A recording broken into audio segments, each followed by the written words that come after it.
Psst! Bata, ano ang nais mo paglaki mo? Ikaw ba ay isang batang may pangarap sa buhay?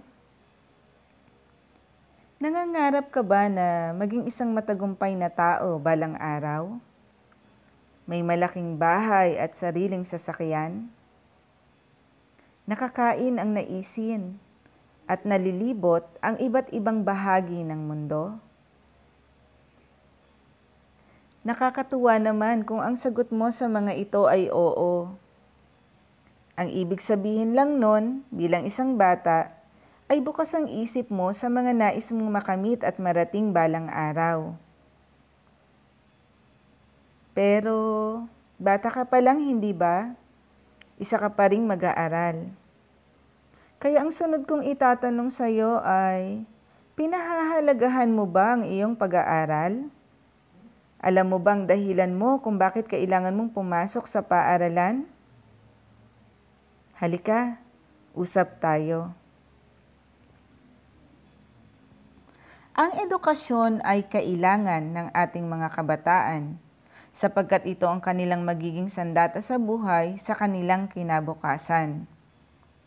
Ang kanilang kabataan ang siyang estado kung saan nila hinahasa ang kanilang mga kaisipan at damdamin sa mga bagay na kailangan nila sa kanilang pagtanda.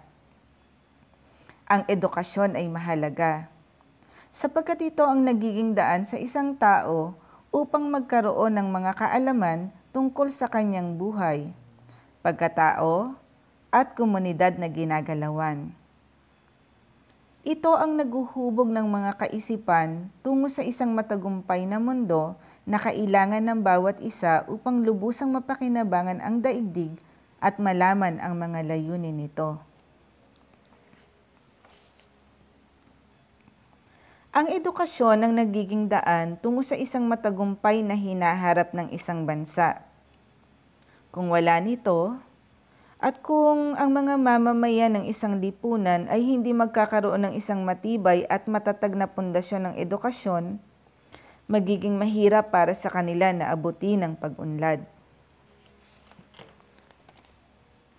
Marapat lamang na maintindihan na ang edukasyon ay siyang magdadala sa kanila sa kanilang mga inaasam na mga mithiin. Dapat ang isang tao o ang isang batang tulad mo ay may bukas na pag-iisip.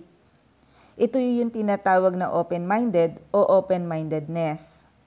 Ang ibig sabihin ng bukas na pag-iisip ay may kakayahan kang maintindihan ang mga bagay na nangyayari sa paligid mo.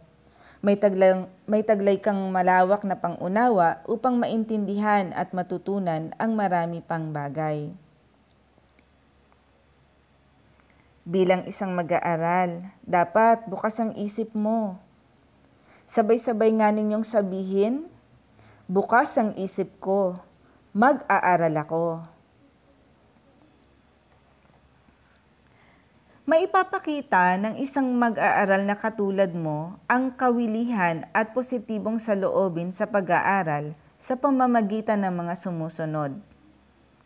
Pakikinig sa talakayan, pakikilahok sa pangkatang gawain, pakikipagtalakayan, pagtatanong, paggawa ng proyekto, paggawa ng takdang aralin, pakikiisa sa mga gawaing pampaaralan, at kusang loob na pagpasok sa paaralan. Tandaan, mahalaga ang magkaroon ng positibong saloobin sa pag-aaral. Isama mo na rin ang pagkakaroon ng bukas na isipan. Sana meron kayong natutunan sa ating aralin. Hanggang sa susunod!